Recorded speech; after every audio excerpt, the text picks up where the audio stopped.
تو بتائیں کہ MKM پاکستان کے رکن سندھ اسمبلی محمد حسین نے سندھ حکومت پر تنقید کرتے ہوئے شکوہ کیا ہے کہ 30 مارچ 2022 کو جن نکات پر معاہدہ ہوا 15 ماہ گزر جانے کے باوجود سندھ حکومت نے اس کی ایک شک پر عمل نہیں کیا۔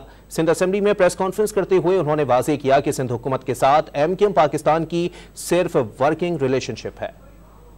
حکومت کے ساتھ ہم نے 30 مارچ 2022 کو جو ایگریمنٹ کیا تھا ان ایگریمنٹ کے تمام نکات کے اوپر عمل کرنا آپ کی ذمہ داری تھی، جو آپ نے 14 مہینے 15 مہینے گزر جانے کے باوجود اس کے کسی ایک شک کے اوپر بھی آپ نے عمل نہیں کیا۔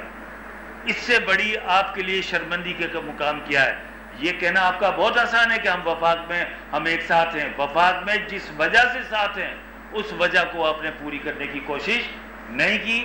ہمارا آپ کے ساتھ ورکنگ ریلیشن شپ ہے، صرف اور صرف۔ میں میڈیا کے ذریعے پہلے بھی کئی دفعہ کہہ چکا ہوں، آج بھی میں یہ کہہ رہا ہوں کہ ہمارا پاکستان پیپلز پارٹی کے ساتھ سندھ حکومت سے ہمارا کوئی معاہدہ نہیں ہے۔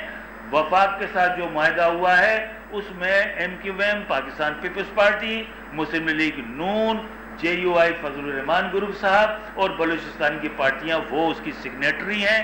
اس ایگریمنٹ پر سگنیچر کرنے کے بعد پاکستان پیپلز پارٹی کی ذمہ داری تھی کہ یعنی 3 مہینے کے اندر اس میں سے بہت سارے نکات پر عمل ہو جانا چاہیے تھا، جس میں سے کسی ایک نکتے پر عمل نہیں ہوا۔